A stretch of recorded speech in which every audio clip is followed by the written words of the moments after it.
My name is Elellanar Walsh, and the night my husband slid divorce papers across a white linen table at the Keg in downtown Toronto, his entire family laughed as if they had just witnessed the punchline to a joke. It was his mother's 75th birthday. A private dining room, soft lighting, steak knives resting neatly on folded napkins, a view of the city glowing beyond the windows. I remember thinking how carefully everything had been arranged, the wine selection, the flowers, even the seating plan. I just hadn't realized I was the centerpiece. David cleared his throat while the dessert plates were being cleared. His sister, Marlene, was holding her phone, pretending to take photos of their mother. His brother had already had too much to drink.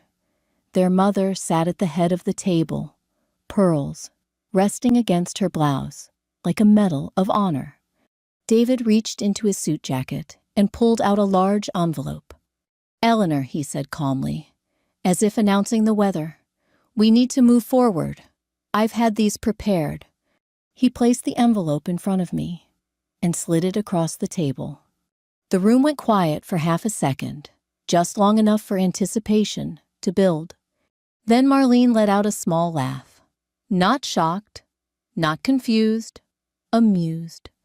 His mother shook her head and said loudly enough for the waiter to hear, "Well, dear, at least you won't have to pretend you can afford places like this anymore." That was when the real laughter began, soft, controlled, but unmistakable. The kind of laughter that says, "We knew this was coming."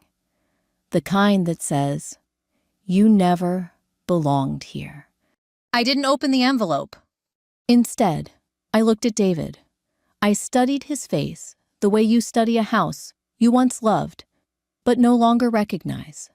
28 years of marriage, and he had chosen a steakhouse in front of his family to end it. "I thought we agreed to speak privately," I said quietly. He adjusted his cufflinks. This felt practical, efficient, as if dissolving nearly 3 decades could be handled between appetizers and dessert. The waiter returned with the bill folder and placed it discreetly beside David's elbow. He picked it up immediately, perhaps wanting to demonstrate control one last time. "I'll take care of this," he said. His mother smiled approvingly. "Of course you will." That was the moment I placed my hand over his. "No," I said gently, "I'll take care of it." I reached into my handbag and removed a slim black card. I set it down on top of the leather bill folder. The waiter glanced at it, just a brief professional look, and then his posture shifted almost imperceptibly. He hesitated, looked again, nodded. "Yes, ma'am," he said suddenly formal. David's expression changed first. Confusion, then calculation. Marlene lowered her phone. His mother stopped smiling. The waiter walked away with the card. No one laughed now. The truth is, the card itself was nothing dramatic. It wasn't magic. It wasn't a symbol of revenge. It was simply attached to an account David had never seen because he had never asked. For years, I had allowed him to believe I had stepped away from my career entirely. It was easier that way. He enjoyed being the provider. His family enjoyed believing I was dependent. They never asked what I did during the hours he was at the office. They assumed my quietness meant inactivity. The bill came to nearly $2,000 once wine and private room fees were included. When the waiter returned, he handed the receipt directly to me. "Thank you, Ms. Walsh," he said using the name printed on the card. "Not Mrs. Carter. Walsh, my maiden name. The name registered under my consulting firm." David noticed. "What is that?" he asked carefully. "It's mine," I replied. His brother shifted in his chair. Marlene looked pale. His mother's lips pressed into a thin line. "You've been working?" David asked. "I never stopped." Silence has weight. That night, it settled over the table like heavy snow in January, thick, muffling everything. His mother attempted to recover first. Well, that's admirable, but I assume you'll need support once the legal matters are sorted. I folded the receipt and placed it in my handbag. I wouldn't assume anything, I said calmly. David leaned closer. Eleanor, this doesn't need to become difficult. It won't, I answered, but it will be fair. I finally picked up the envelope. I did not open it there. I did not give them the satisfaction of visible shock. I simply stood. Happy birthday, I said to his mother. Then I walked out of the private dining room with my head steady and my steps even. Outside, the September air felt cool against my face. Toronto traffic hummed along Front Street. A streetcar rattled past. Life continued indifferent to private humiliation. I sat in my car for several minutes before starting the engine. The divorce papers were thorough, too thorough. Property division outlined, assets listed, language suggesting I had little claim to certain investments. He had prepared carefully. What he had not prepared for was this. I understood every line of it, because long before that dinner, long before the laughter, I had begun preparing too. The truth is, the bill was never the turning point. The turning point happened years earlier, when I realized being underestimated can be a form of protection. That night at the keg was simply when the illusion shattered. They thought I was broke. They thought I was helpless. They thought I would panic. Instead, I paid the bill. And I went home to begin something far more deliberate than anger. If you had asked anyone in David's family when I stopped working, they would have told you it was sometime in the late 90s, after his promotion took us from Ottawa to Toronto. Eleanor chose to focus on the home, his mother would say, with that faintly approving tone, reserved for women who know their place. It wasn't entirely untrue. When we married, I was working in banking compliance for a mid-sized financial institution in Ottawa. I enjoyed the work. It required patience, attention to detail, and the ability to read between lines that others skipped over. I had a good salary benefits and a manager who respected me. David was ambitious. Commercial real estate suited him. Networking events, development deals, confidence, bordering on charm. When he was offered a senior role in Toronto, we agreed the move made sense. Just until we settle, I had said about stepping back. But stepping back and stepping away are not the same thing. In Toronto, while David immersed himself in corporate dinners and industry conferences, I began consulting quietly. Regulatory reviews, risk assessments, independent contract work for financial institutions that needed someone thorough but discreet. Most of my clients were based in Ontario. A few were in British Columbia. Everything was remote long before that became fashionable. I worked from a small office we set up in the spare bedroom. I invoiced under my maiden name, Walsh Compliance Services. David never asked many questions. He assumed I was volunteering or doing light freelance work. I never corrected him. At first, it wasn't about secrecy. It was about preserving peace. His pride mattered to him. He liked telling people he provided well. I didn't mind letting him have that. But over time, the assumptions hardened. At Thanksgiving in Mississauga one year, his sister Marlene laughed when someone asked what I did. "Oh, Eleanor keeps busy," she said, "but David carries the real weight." David didn't correct her. Later that evening, his mother pulled me aside in the kitchen. "You're fortunate," she said, arranging leftover pie into containers. "Many women your age have to work. You've been spared that." Spared. I remember standing there, dish towel in hand, nodding politely. I had invoices totaling more than David's quarterly commission sitting in my desk drawer at home. The truth is, I didn't resent them then. I simply observed. Observation is a skill honed over years in compliance. You watch patterns. You notice tone shifts. You track inconsistencies. Around our 20th anniversary, I began noticing subtle changes in David's behavior. He became protective over financial documents. Statements no longer sat openly on the kitchen counter. He began speaking vaguely about structuring assets more efficiently. When I asked simple questions, tax implications, joint holdings, he brushed them aside. You wouldn't want to get into all that, he would say lightly. Wouldn't want to.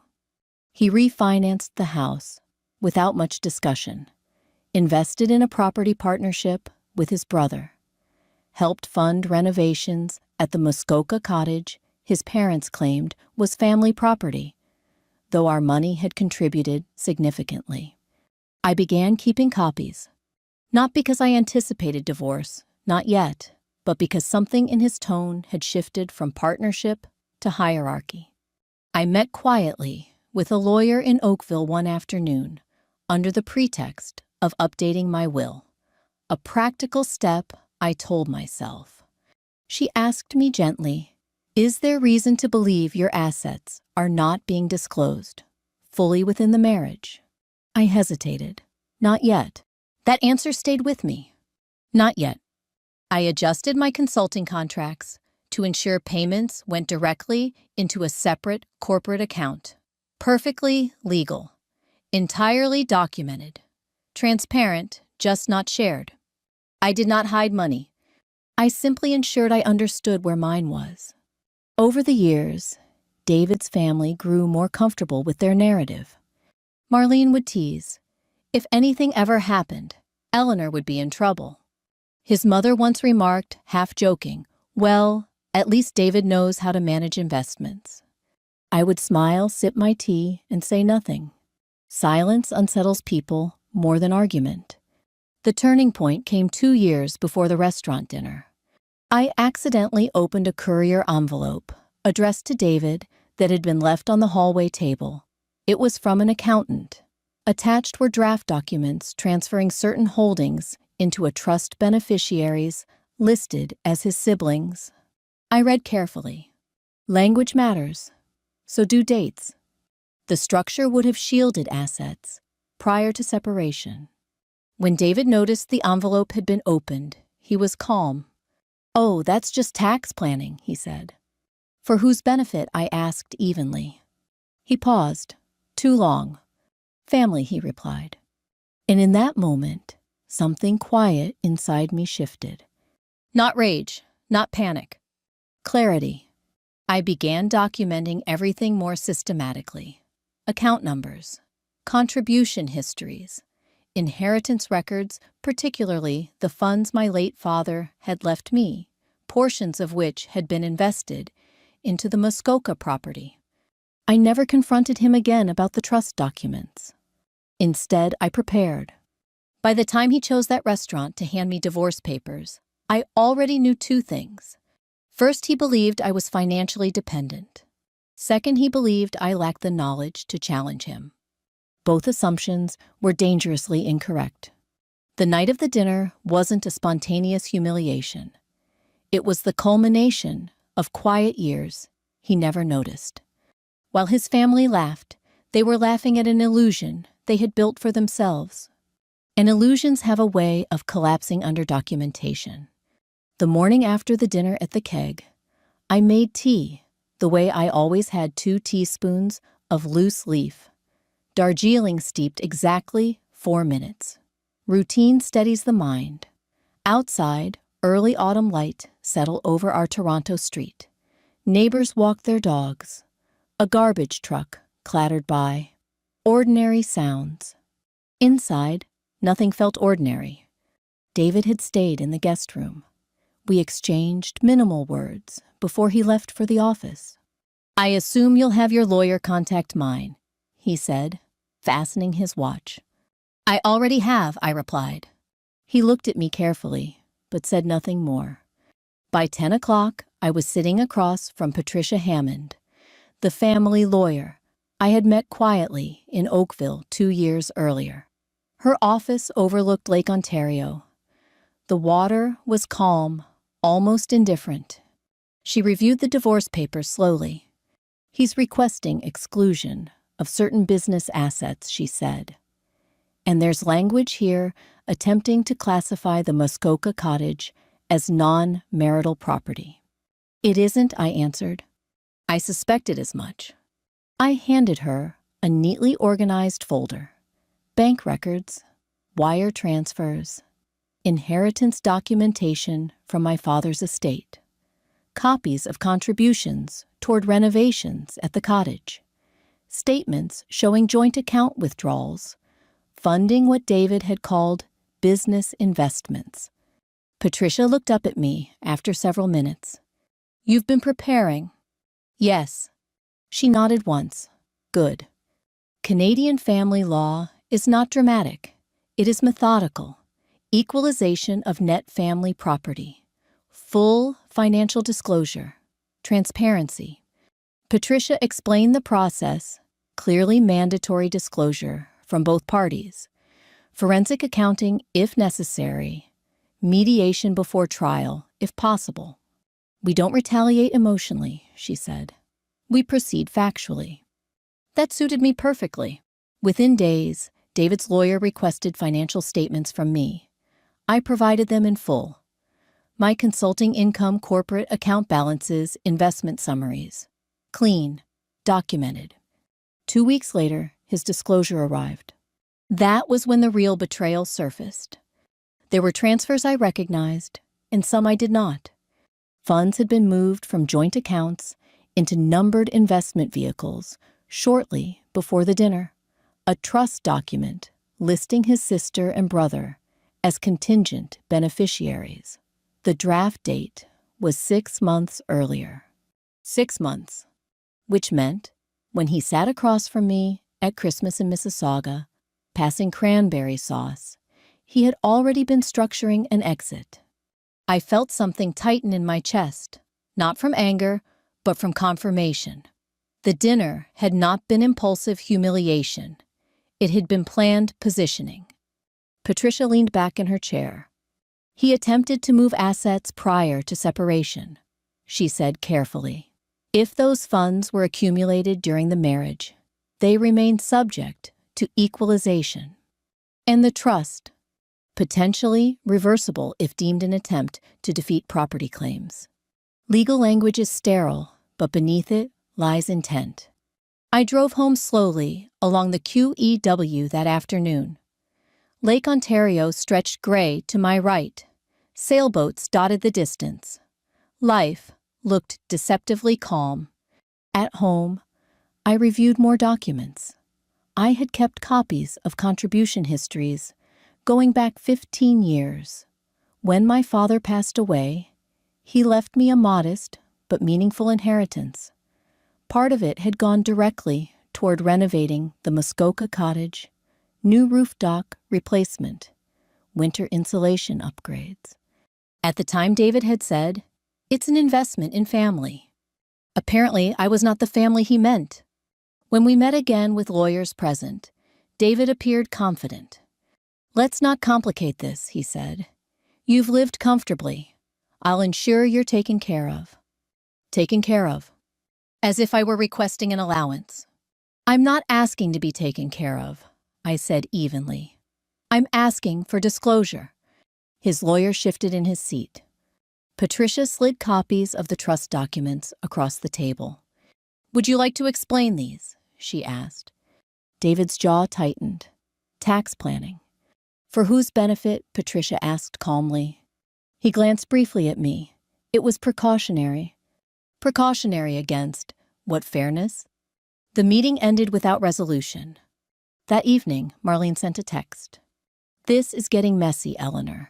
Surely you don't want to drag the family through court." I stared at the message for a long moment before responding. Transparency prevents mess. There is a difference between revenge and accountability. Revenge seeks humiliation. Accountability seeks balance. I chose the latter. Over the following weeks, forensic accounting confirmed what I already suspected: joint funds had been redirected. Contributions toward the cottage had been minimized in his reporting. Certain business holdings had been undervalued. Nothing illegal, perhaps, but strategically misleading. The more documentation surfaced, the quieter David became. One afternoon, he arrived home early. "Did you know?" he asked without greeting. "Yes," I said. "For how long?" "Long enough." He exhaled sharply. "You could have spoken to me." "I did. You said I wouldn't want to get into all that." He looked away first. What hurt most was not the financial maneuvering. It was the assumption beneath it that I was uninformed, incapable, irrelevant. For 28 years, I had been partner, confidant, supporter. Yet in his planning, I had been categorized as a liability to manage. That realization was colder than anger. The legal process moved forward steadily. Disclosure deadlines, asset valuations, mediation scheduled. David's family, once so vocal at the restaurant, grew noticeably silent. No more group emails, no more casual remarks. They had expected a simple narrative: dependent wife left behind. Instead, they were facing spreadsheets. And spreadsheets do not laugh. It is remarkable how a single moment can replay in your mind with greater clarity than entire years. Even as the legal process moved forward, disclosures, valuations, carefully worded correspondence between lawyers, I kept returning to that night at the keg, not because of the divorce papers, not even because of the laughter, because of the pause, the precise second when the waiter looked at my card and the energy in the room shifted. At the time, I had not intended drama. I had simply intended to pay. But power reveals itself in small, unexpected ways. 2 weeks after the trust documents surfaced, mediation was scheduled at a downtown Toronto office overlooking Bay Street. Glass walls, neutral furniture, the kind of room designed to keep emotions contained. David arrived with his lawyer and an expression that attempted calm. His tie was perfectly knotted, his posture confident, though slightly rigid. Patricia and I sat opposite them. Mediation began, with formalities, outlines of property equalization, calculations, discussion of pension values, and the house in Etobicoke. When the Muskoka cottage was mentioned, David's lawyer said, "The property has always been considered extended family property. Mr. Carter's siblings have significant sentimental attachment." "Sentiment does not override contribution," Patricia replied evenly. I placed a binder on the table. Inside were photographs, invoices, bank drafts, every renovation payment traced directly to my inheritance. David looked at the binder, then at me. "You kept all that?" he asked quietly. "Yes." There was no triumph in my voice, just fact. The mediator, a retired judge, adjusted his glasses and reviewed the documentation. "It appears," he said after a moment, "that Mrs. Pardon Me, Ms. Walsh, made substantial direct contributions to the property." He emphasized my maiden name deliberately. The air shifted again, much like it had in the restaurant. Mediation paused for lunch. David asked if we could speak privately in the hallway. "You're making this harder than it needs to be," he said under his breath. "I'm making it accurate," I replied. "You embarrassed my mother." "I paid for her dinner." "That's not what I mean." I met his gaze steadily. "You handed me divorce papers in front of her." He had no response. What he had not understood, what none of them had understood, was that the black card that night was not about money. It was about authorship. For years, they had written a story about me dependent, sheltered, fortunate to be provided for. The card interrupted the narrative. It said I exist independently of your assumptions. Back inside, numbers were recalculated, equalization payments adjusted. The cottage valuation included my documented contribution. The trust transfer flagged for review. The mediator recommended settlement rather than prolonged litigation. Continuing this will be costly for both parties, he warned. Costly, financially, yes, but also reputationally. In business circles like David's, court records travel quietly, but persistently. Later that week, the restaurant incident resurfaced unexpectedly. Marlene sent a message requesting to clear the air. She suggested coffee in Oakville. I agreed. We met at a lakeside cafe. Wind moved lightly across the water. People walked their dogs along the pier. She looked uncomfortable. You didn't have to make a scene, she began. I didn't, I replied. You knew what that card would do. I knew it would pay the bill. She sighed. Mom was embarrassed. Your mother assumed I couldn't afford dinner. That's not what she meant. It's exactly what she meant. Marlene stirred her coffee without drinking it. We thought you depended on David, she admitted. You never asked. She looked up sharply. Why didn't you say anything? Because I didn't need to. That was the heart of it. Confidence does not require announcement. By the time mediation reconvened, the numbers told their own story. Joint assets were recalculated to include funds David had attempted to reposition. My inheritance contributions restored. Pension entitlements properly valued. For the first time, David looked tired rather than defensive. This isn't what I expected, he said quietly during a break. What did you expect, I asked. That you'd accept a modest settlement and move on. Why would I do that? He hesitated. Because you don't like conflict. I don't, I said. But I dislike erasure more. The card that night had made the waiter freeze for a moment. But it was not fear that silenced the room. It was recalibration. They had misjudged the landscape. And when people realize their assumptions are wrong, laughter turns to caution very quickly. Mediation ended that afternoon with tentative agreements drafted. The house would be sold, proceeds divided fairly. The cottage either sold or bought out based on revised valuation. Equalization payments structured over time. No shouting, no spectacle. Just mathematics. As I drove home, along the Gardner Expressway City, lights flickering against Lake Ontario, I thought again about the restaurant. They had laughed when he handed me papers. They had stopped laughing when I paid the bill. But what truly changed the room was not the card. It was the realization that I had been preparing long before they thought to. And preparation is quiet power. By late November, Toronto had settled into that familiar gray stretch before the first heavy snowfall. The trees were bare. The air carried the smell of cold pavement and distant wood smoke. Everything felt stripped down, much like my marriage. Mediation had produced a framework, but numbers still required verification. That is where paper trails begin to matter more than conversation. Patricia recommended a forensic accountant to review the disclosed records thoroughly.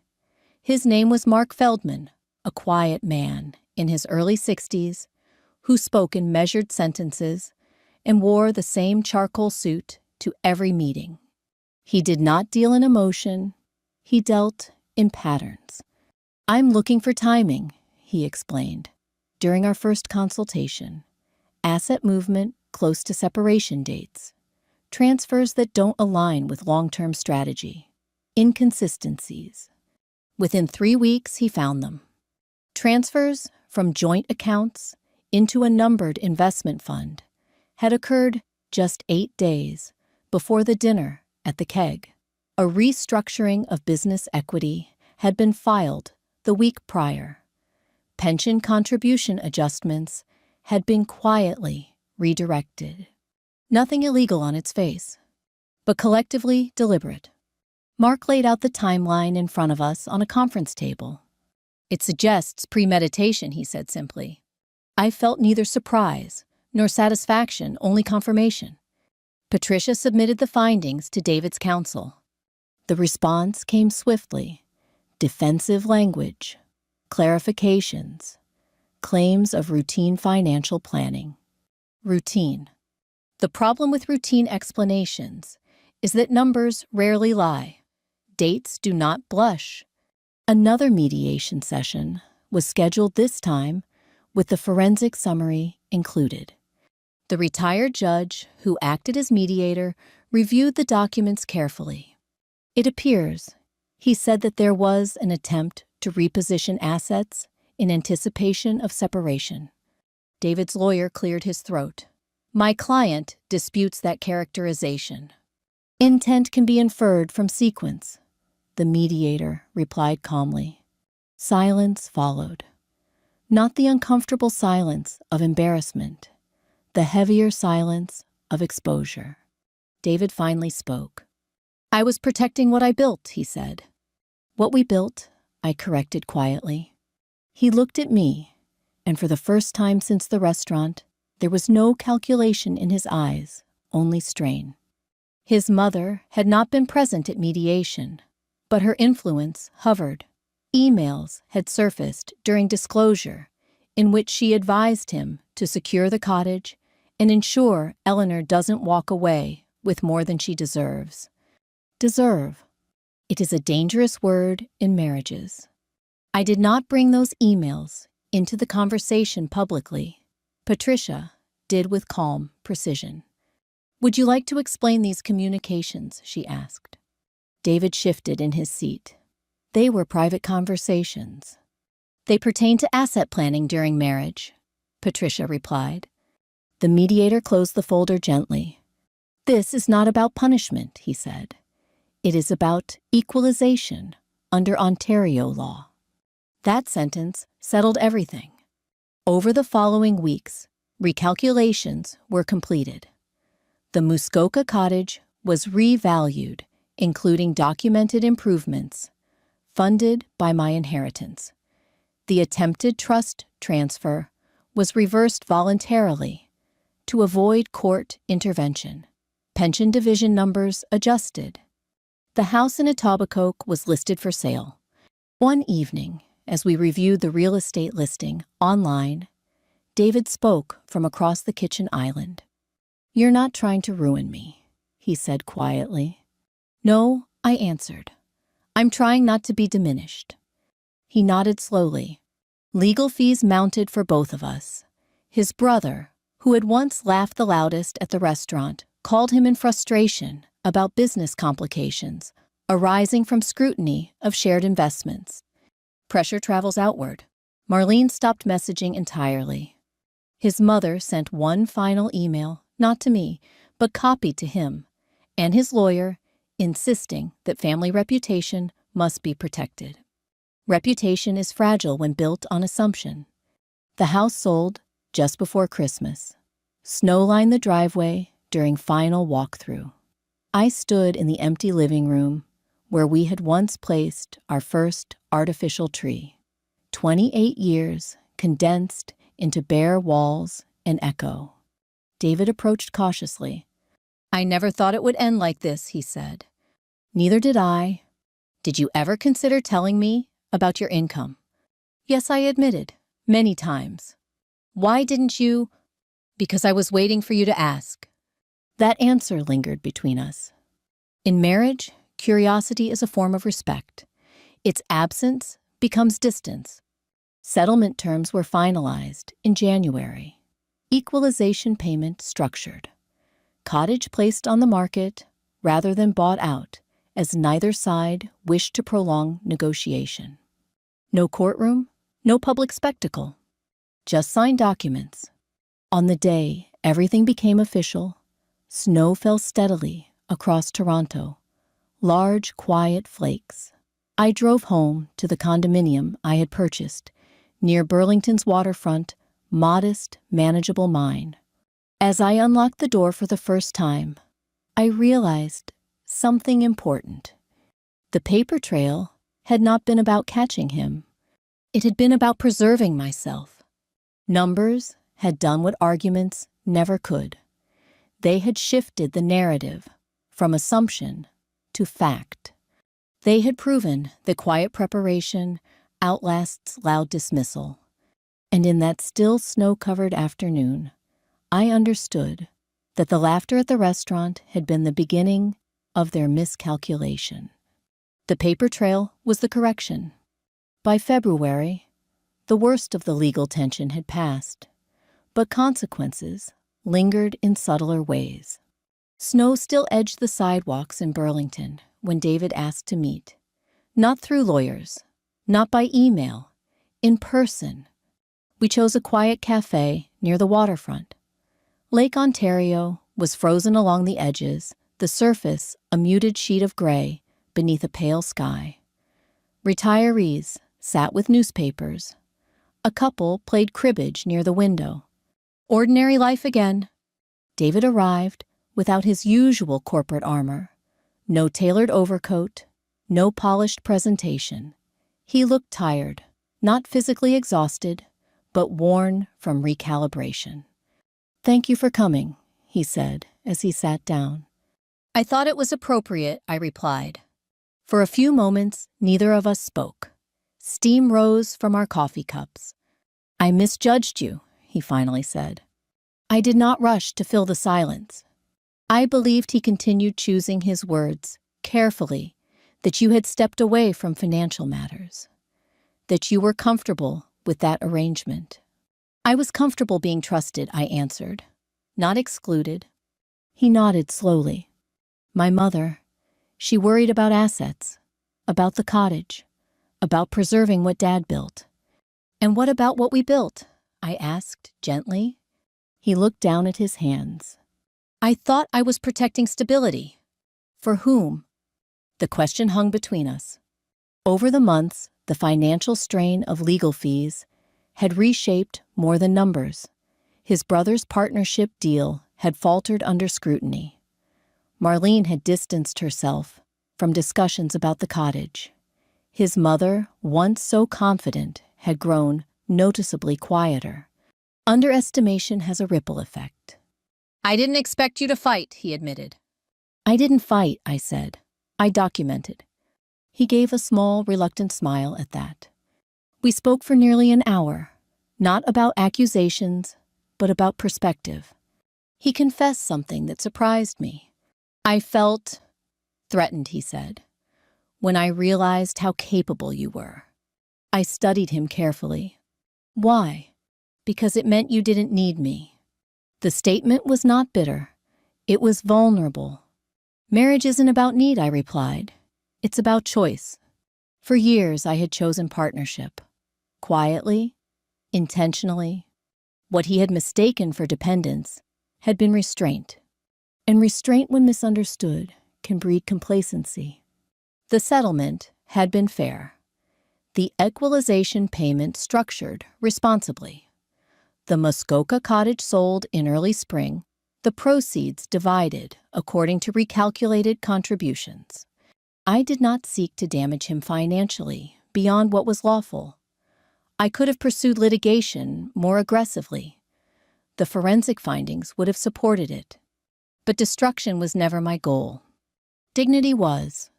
I'm not your enemy, I told him that afternoon. But I won't be invisible. He nodded again. Would you have stayed? He asked quietly if I hadn't handled it the way I did. The honest answer surprised even me. No, I said, because the dinner wasn't the betrayal. The planning was. He absorbed that without argument. As we stood to leave, he hesitated. I'm sorry, he said finally. Not dramatically, not loudly, simply. It was not a grand apology. It did not undo months of strategy or years of assumption. But it was real. In the weeks that followed, something shifted inside me as well. Anger softened into clarity. I furnished my Burlington condominium modestly. Neutral walls, a small reading chair near the window, framed photographs from years that still held warmth. Freedom at 62 does not look like reinvention. It looks like quiet alignment. One afternoon, as I walked along the waterfront trail, snow melting into early spring slush, I received a brief email from Marlene. "I misjudged you," she wrote. "I'm sorry for laughing." I read it twice before replying. Apology accepted. Nothing more was necessary. Underestimating someone often reveals more about the one doing the underestimating than the one being dismissed. The cost of it is rarely immediate.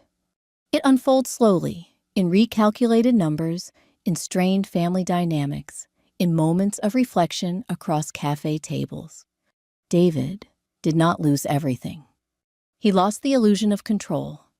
And I did not win anything flashy. I reclaimed authorship.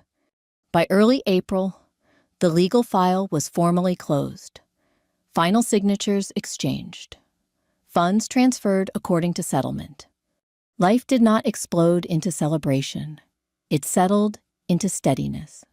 One evening, I found myself back at the same restaurant, not for drama, but for dinner, with an old colleague from my consulting days.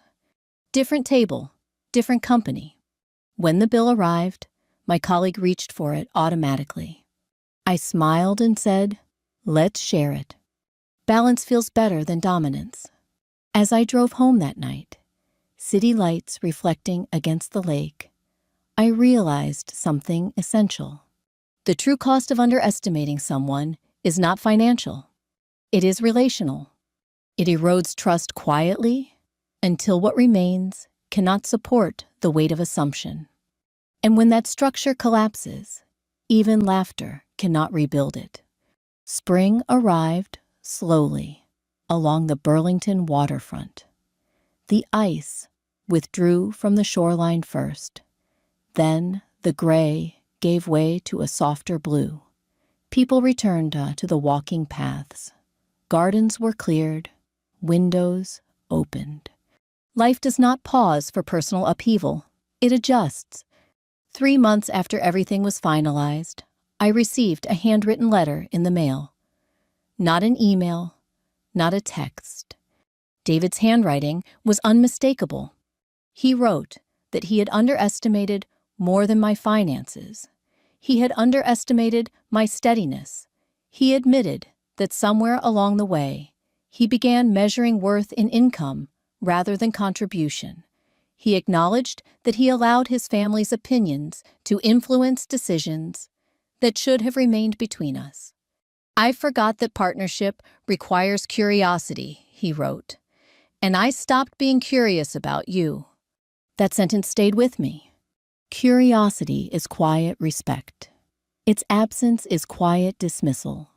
We met once more, not in a lawyer's office, and not in a restaurant heavy with symbolism.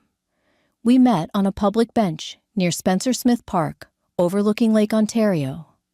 The breeze carried the smell of water and early blossoms. Children rode bicycles past us. A couple walked a golden retriever along the path. Ordinary life again. "I don't expect forgiveness," he said. "Forgiveness isn't the same as reconciliation," I replied. He nodded. "I've been thinking about that night," he continued. "At dinner. So have I. I thought I was in control." "You were in control of the envelope," I said, "not the narrative." He almost smiled at that. We spoke without hostility, without calculation. The legal battle was over. What remained was understanding. "I never asked what you were building," he said quietly. "No, I agreed. You didn't. And you never volunteered it. I didn't need to prove myself. That was the truth beneath everything. For years, I had mistaken silence for harmony. He had mistaken silence for dependence. Neither of us was entirely innocent in the distance that grew. The difference was this. When assumptions turned into action, I chose documentation over destruction. The bill that night at the keg was never about money. It was about correction. It interrupted a story that had been written about me without my consent. But as months passed, I realized something deeper. Revenge is often imagined as spectacle, a dramatic unveiling, a public humiliation, a triumphant reversal. What I experienced was quieter. It was boundaries. It was fairness under Canadian law. It was understanding that equalization is not punishment, it is principle. When I moved into my condominium, I placed only what I needed: a comfortable chair near the window, my father's old clock, a small oak dining table that seated 4, not 12. I began mentoring younger consultants part-time, sharing what decades in compliance had taught me: always understand what you sign, always keep records, never assume transparency without verification. Financial literacy is not distrust. It is protection. One afternoon, several weeks after our conversation at the park, David's mother called unexpectedly. Her voice was softer than I remembered. "I owe you an apology," she said. I spoke without knowing. "Yes," I replied gently. "You did." There was a long pause. "You handled yourself with dignity," she admitted. Dignity. That word mattered more than any settlement figure. I did not re-enter their family. That chapter had closed. But I did not carry bitterness forward either. There is a difference between closure and cruelty. As Canadians, we pride ourselves on fairness, on process, on measured response, rather than spectacle. The system worked not because it punished, but because it required disclosure. And disclosure brought balance. If you are listening to my story, and you are in a long marriage, especially later in life, I would offer this reflection. Do not confuse quiet with powerless. Do not confuse provision with superiority. And never stop being curious about the person beside you. Partnership is not built on assumption. It is built on conversation, transparency, and mutual respect. If I could go back to that restaurant, I would not change the card. I would not change the bill. But I would ask one question sooner. What story are you telling yourself about me? Because sometimes the greatest misunderstandings grow, not from conflict, but from silence. Today, I walk along the lake most mornings. I greet neighbors. I consult part-time. I host small dinners where laughter is genuine, not performative. The laughter that once echoed in that private dining room no longer defines me. What defines me is steadiness. And if this story resonates with you, if you have ever been underestimated, dismissed, or quietly written out of your own narrative, I hope it reminds you of something simple. Preparation is power, documentation is protection, and dignity outlasts humiliation. If you found value in this story, share it with someone who might need to hear it. Sometimes reflection is the most generous gift we can offer one another. Thank you for listening.